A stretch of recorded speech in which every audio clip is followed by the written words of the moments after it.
Welcome back, Hampshire chemistry students. In today's video, we're going to be taking a look at the different types of acid reactions and the patterns that they can often form together.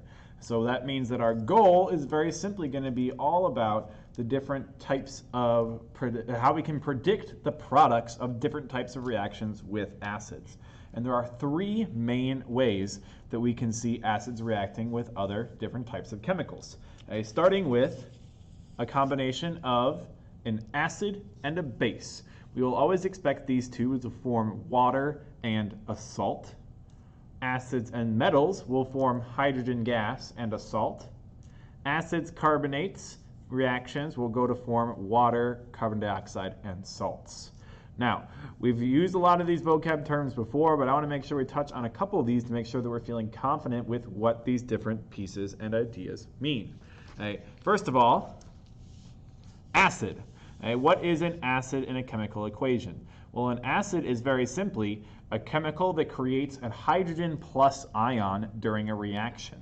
We'll be looking at some more of the math that we can deal with this later on, but you can often identify acids very simply by the H that's present in the beginning of their formula. So HCl, H2SO4, H3PO4.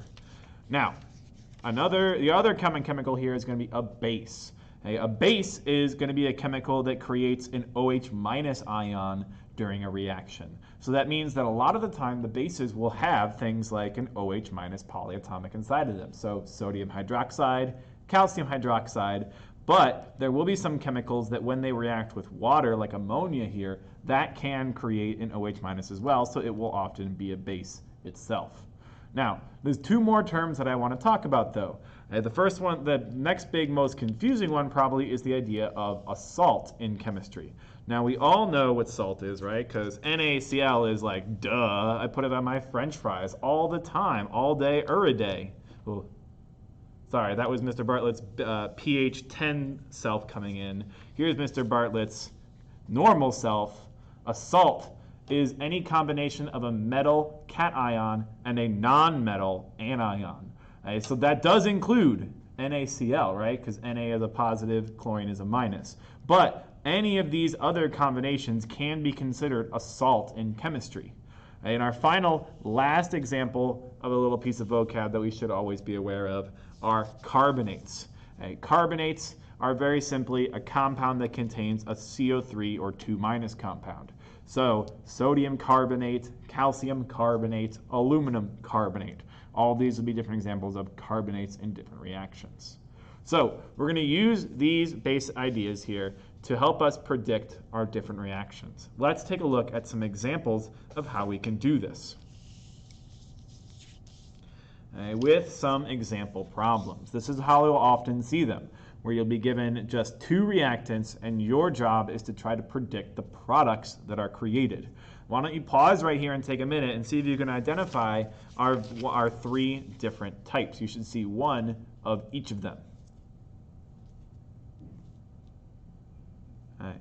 So coming back to taking a look at the video here, I can see right off the bat I have an acid H2SO4 reacting with a single Mg. That's a big hint that I'm going to be dealing with a simple metal here as my product. So this reaction is going to form hydrogen gas and salt. Here I have HCl and oh look at that, CO3. That is a big giveaway that we're going to be dealing with a carbonate in this reaction. And we're going to be making that water, carbon dioxide, and salt. And then last but not least, I see my acid again with that H3PO4 and my OH minus, a big giveaway that I'm dealing with a base. So we're going to be making water and salt in this reaction. If you haven't already, why don't you pause and see if you can predict and write the actual formulas of the chemicals that are being created. All right, Mr. Bartlett swooping in here with some answers. Our products are going to look a little bit like this. We can see that we made hydrogen. Oop, did you make sure that it was a diatomic hydrogen?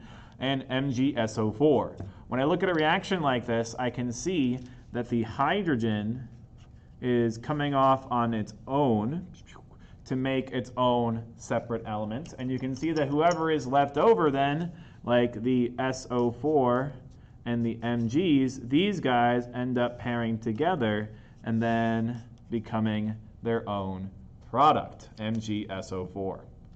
Okay. HCl, my second reaction here, this one gets a little bit muddier, okay, because what you can see happening, again, is I have my H's, and these H's are going to pair up with a few O's from my carbonate there, and they are going to help make the water, okay? But we're also going to get some pieces of things like this CO3 is going to be responsible for making your CO2. Okay, so we have this carbonate kind of being broken up into multiple pieces to make our two different parts of our reaction. So then lastly, we can take a look at that salt formation, right? Let's do it in green. I've got chlorine coming together with potassium. These two come together to make KCl. Okay, we're following our patterns of all of our different reactions. Now our last one with our acid and our base is a lot nicer. You can see that we have some hydrogens and some OHs. Okay, these guys are going to be responsible for making your water molecules. And then your salt, well, your salt is whoever is left over, just like we've had in all of our other reactions. I have my positive cation calcium and my negative anion phosphate. Make sure that the positive is always going in the front of the phosphate. Our final step in any of these kinds of reactions is, of course, making sure to balance our chemical equations. So our answers for our first one here is nicely that the first one actually doesn't need any balancing whatsoever. So we could just go ahead and leave some ones out in front of each of these reactions. Our second reactions here, we can see that we have two potassiums, so I'm going to need to make sure I have two potassiums on the right, and that also means I'm going to need to have two chlorines on the left. And that also, hey, balances with the two hydrogens from the water. Lastly, when I'm balancing my final equation, this one gets a little tricky. I have three calciums on the left. I'm going to make sure I have, three calciums on the right. Let's make sure we have three calciums on the left. And I have two phosphates on the right. Let's make sure I have two phosphates on the left.